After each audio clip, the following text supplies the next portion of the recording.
Kaleidoscope, a weekly public affairs program brought to you in partnership with the Urban League of Greater Cleveland, Kaleidoscope Magazine, and News Channel 5. Good morning, everyone, and welcome to the broadcast today. The CEO of Frasernet has created a new program to help individuals and communities become financially literate. George Fraser is here to talk about making ourselves economically successful, or it's called the Moses Movement, which was designed to reach communities across the country. Then you'll hear how you can share your time and help organizations and individuals in your community. We're going to hear all of this from Jeff Griffiths of HandsOn, Northeast Ohio, and Lisa Johnson of Highland Software. They'll tell us about the Leap Year campaign, as it's called. And later in the broadcast, Michael Bloom of Cleveland Playhouse and Terrence Spivey of Karamu House will talk about a fundraiser to benefit the Urban League of Greater Cleveland, and it all revolves, you know, around theater. Good morning again. I'm Leon Bibb. This is Kaleidoscope, and so we begin. Beginning with my good friend, George Fraser, CEO of Frasernet. Hey, George. Good to see you, and thank you so much for all the great work you do in our community. Oh, we love you. Oh, love you too, George. We thank you for what you're doing. And you're here today talking about something you call the Moses Movement. Tell me, first off, what does Moses, M-O-S-E-S, what does Moses mean? Okay, Moses is an acronym, making ourselves economically successful. It is a movement to address a very, very serious problem, particularly in the African American community. We will be the first generations of African Americans, the baby boomers, to raise another generation of Africans in America that will not do better than us. That has never happened in the history of our people. 400 years. We've always gotten better and better. We've always gotten better. We've always laid the groundwork. And so there is a real issue with the intergenerational transfer of wealth, and we have to fix that. So we have designed the Moses Movement to address this particular issue in our community. And it's a very simple movement. It is fundamentally designed to significantly improve financial literacy and money management skills in the African American community to help provide financial freedom. Because we believe that the debt that we're in, the kind of issues that we have financially in our community, really is another form of oppression and slavery. So we need to fix that. Yeah. Moses in scriptures, of course, was trying to get the people to the promised land. That's right. And that's what the Moses Movement is trying to do right here, is get folks to the promised land. You brought a little brochure here that we'll get a shot at, you know, if I hold this steady. Tell me, what are the things that you want folks to do? I mean, there's a pledge in here to sign. What is this pledge all about? We have created 10 commitments to financial freedom. Very simple commitments that we believe that everybody can make. It's almost like the 10 Commandments, but it's 10 commitments to financial freedom. 10 commitments. 10 commitments. Thou shalt, right? Thou shalt save at least 10% of my income. Thou shalt pay myself for it. So we're asking 1 million African Americans to pledge to the 10 commitments to financial freedom. They can go right on the MosesMovement.com and make that pledge. It costs nothing. Read the vision statement, read the mission statement, read what the 10 commitments are, and make the pledge to change your life. That's number one. Number two, we're asking 1 million black people to become debt-free, excluding mortgage, within the next 3 to 5 years, and we're asking 1 million black people to commit to saving a minimum of $50 per month. So if 1 million black people do that, $600 million a year. Those are the 3 commitments, I should say 3 goals that we ask you to make as part of the Moses Movement. This is to help individuals. This is to help their families. Help individuals and families so that we can transfer wealth intergenerationally. This is extremely important. And to move away from this consumerism, this over-consumerism. We're the most consuming people. Our money goes in one direction away from us. We're the most conspicuous consumers in America. We need to fix that. We need to change our financial mindset. We need to change our kitchen table conversation. And we need to understand why wealth is so important. And transferring that wealth is so important in our community. All people need to do that. Regardless of race, ethnic background, nationality, all people need to do that. That's right. But you're specifically looking at African Americans. Yeah, African Americans because of the egregious kind of mistakes that we have made. And so we need to fix that, and someone needs to focus on that. There's a simple website you can go to. We have all kinds of social media, themosesmovement.com, or you can go to Frasernet.com, find out more about the Moses Movement, how you can pledge. It costs nothing, and the tools that you can get, because it's a year-round program. program. It's not just a Saturday program at a church. We have a partner here, Mount Zion of Oakwood. There will be other church partners in Cleveland. We have corporate sponsors, J.P. Morgan Chase and Prudential, who are helping us to undergird and to support these important initiatives. We've got the email addresses at the bottom of the screen. You might want to grab a pencil and write those down, but certainly I will say them, themosesmovement.com, or you can go to facebook.com/George C. Fraser Fans. Right. Yeah, but really themosesmovement.com. If you got themosesmovement.com to get more information, or go right to Facebook and go to the Moses Movement. There's a lot of information right on Facebook. So we have a whole social media infrastructure and networking infrastructure to support our people year-round on changing our financial mindset and providing the kind of financial literacy that we need in our community. You've been talking about this around the country. These 10 commitments I almost said commandments, but that's right. You brought the 10 commitments down from the mountainside. That's right. And this is what we need to do to save money. What's been the reaction as you go around the country? We've got about 60,000 people that have pledged to the 10 commitments to financial freedom. We've got 161 churches around the country that have asked us to bring our full-day Saturday program, which initiates and seeds the program in a community. We're only going to be able to do 10 a year over the next 5 years, but we're going to find a way to scale it up. So it's been overwhelming, because this is a problem that is acknowledged in our community by every person that is in a responsible leadership position. We must do something about this. I've got about a minute remaining in this segment. You're based in Cleveland. You're from Cleveland, and you're all over the world. What other projects are you looking at right here in Cleveland? Well, we're working on our SuccessNet program, the rollout of that with the City Club this year. That we do that quarterly. So we've got an outstanding program coming up with Susan Taylor, Maxine Waters from and a number of other wonderful people, Van Jones. So we've got the SuccessNet program. We have our big Power Networking Conference coming up in June 28th through the 30th. So we're always doing something. Always got something going. Always got something going, involved in personal growth and development and taking our people and our community to another level. George Fraser of Frasernet and the Moses Movement. Many thanks, George. Good to see you. And you can go to the website and sign the pledge. That's right. It's just saying I'm making a commitment to save money and pay myself first. That's right. Okay, many thanks, George. Appreciate you. Okay. I'm going to take a break. This is Kaleidoscope. I'll be right back and tell you how you can make a difference during this leap year. 366 days, one extra day to do something for somebody else. Good to have you back with Kaleidoscope. HandsOn Northeast Ohio launches the Leap Year campaign, as it's called, in the month of February. Executive Director Jeffrey Griffiths and Corporate Responsibility Manager at Highland Software, Lisa Johnson, are both here to share more about this campaign and how you can participate. Good to have you with us, Jeff and Lisa. Good morning. Jeffrey, let's begin with you. You're the Executive Director for HandsOn Northeast Ohio. What is HandsOn Northeast Ohio? Yeah, HandsOn Northeast Ohio is the Community Volunteer Center.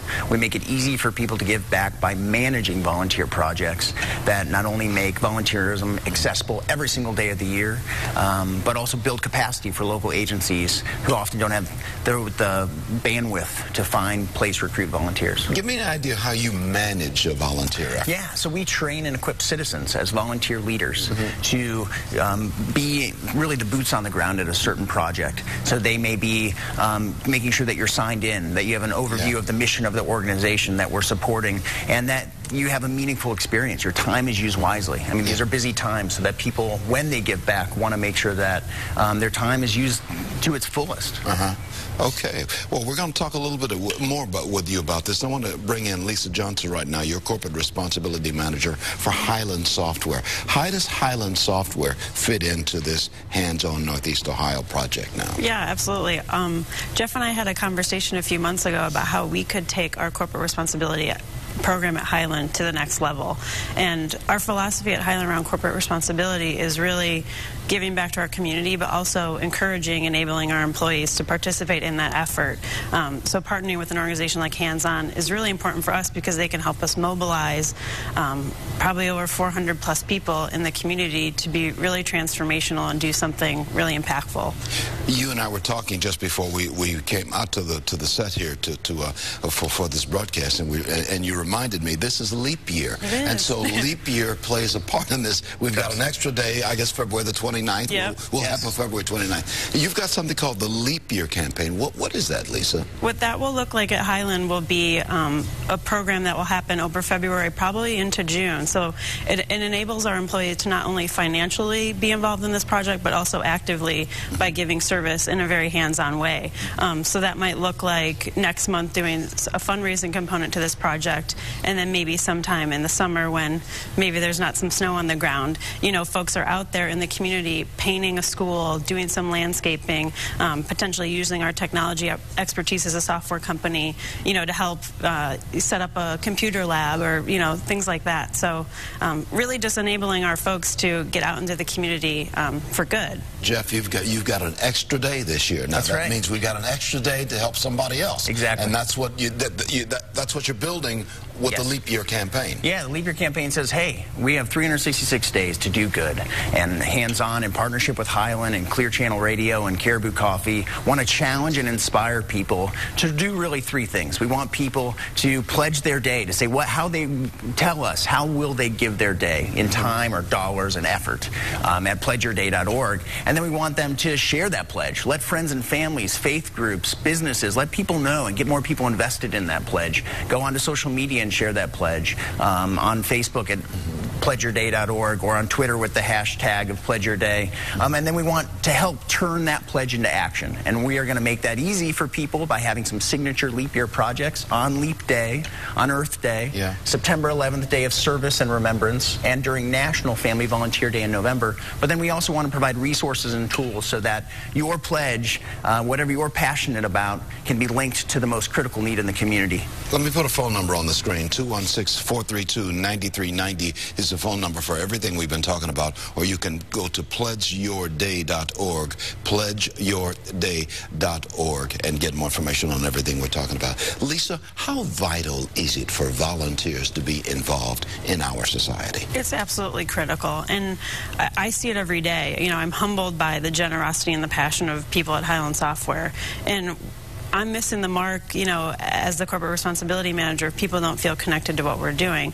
And the great thing about our partnership with Hands-On is whether they're using their 12 hours of volunteer time off that we offer to go personally be involved in the community or participating, you know, through this Leap Year project or one of the other days of service that Jeff mentioned, we want to encourage people to be involved and make a difference. If everybody did a little bit, we could accomplish a great deal. Absolutely. And that's what it's about. You want people to get involved in all kinds of projects. You don't tell them to volunteer in that or that or that. You say volunteer in something worthwhile. Yeah, volunteer with what you're passionate about. Volunteering is power, and if everyone gave that extra day this year and then hopefully use that as a jumping point to give all year long, just think of how we can really positively affect the biggest issues in our community. Yeah, I've got about 20 seconds remaining. The bottom line is to get involved. An organization can call you, your organization, and you will help them set up their volunteer effort. They know they want to do something. You just help them with the wherewithal to do it. It's making that thoughtful and purposeful act to say, what am I going to do with this 366th day?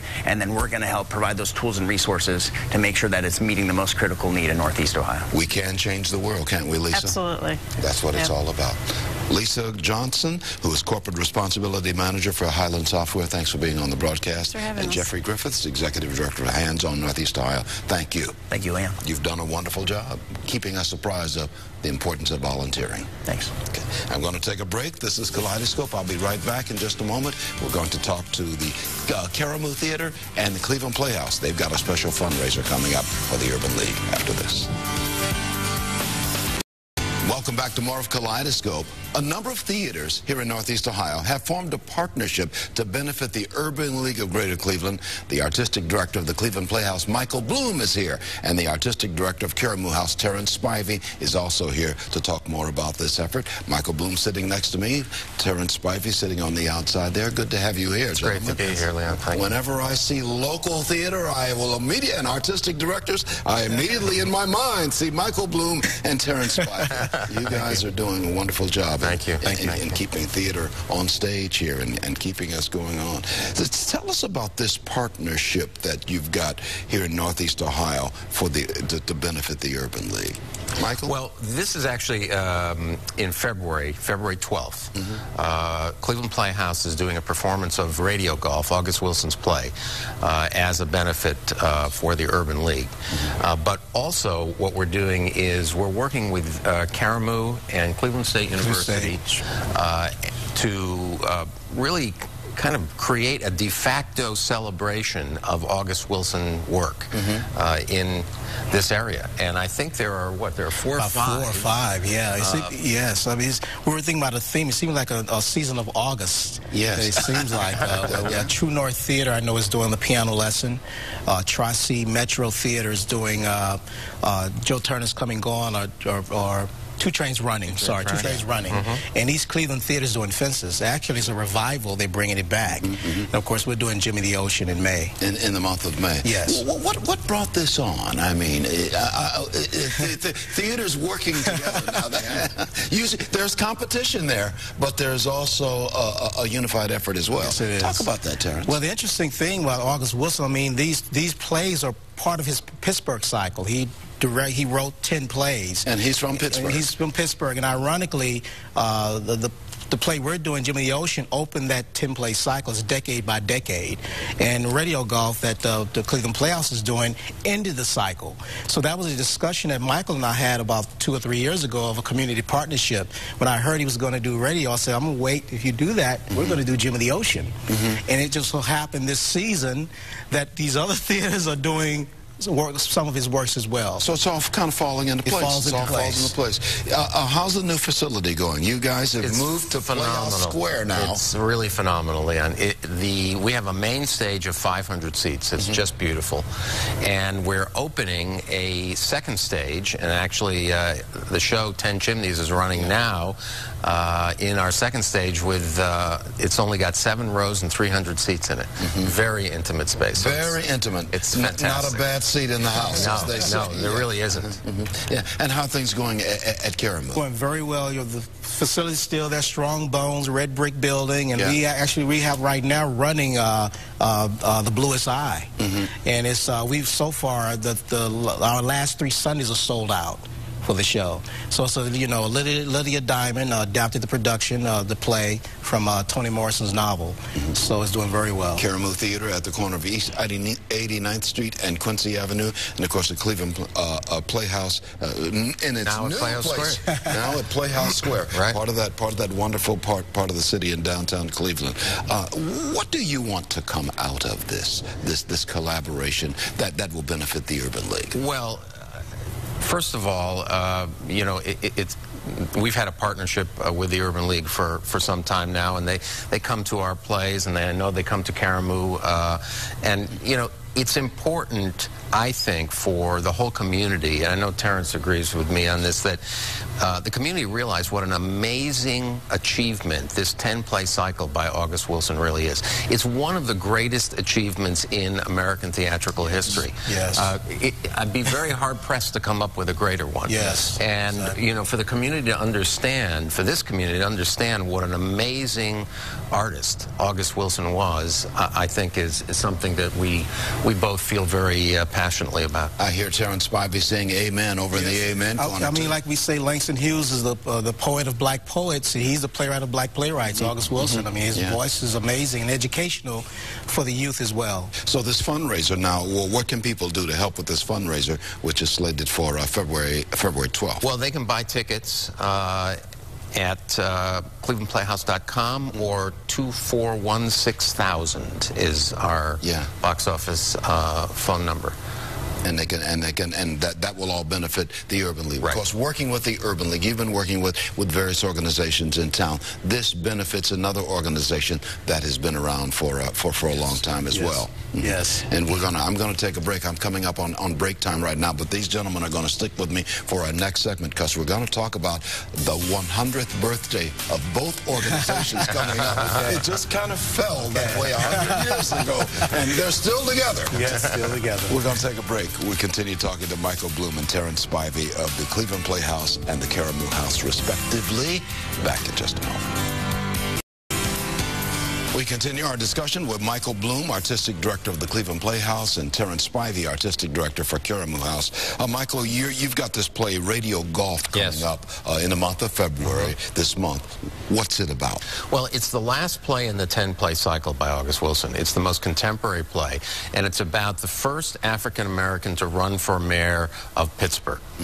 And it could not be more pertinent because it's about the tension between economic development and economic justice, and it's about whether this mayor should side with economic development or with the community. So it's a really relevant piece. So we'll look forward to that. And once again, people who go to see this play, some of that money that for the tickets on February 12th help benefit the Urban League of Greater Cleveland. And Terrence, you've got Gem of the Ocean coming up in the month of May. And what's this August Wilson play? This one opens the cycle, and it's set in 1904. Young man, Citizen Barlow, seeks out this spiritual advisor, Aunt Esther, 285-year-old Aunt Esther, seeks her out. He's seeking out redemption of something he did in the past, and she throws him on this ship, this historical ship called Gem of the Ocean. He's on a journey to the city of bones that's built under the Atlantic Ocean.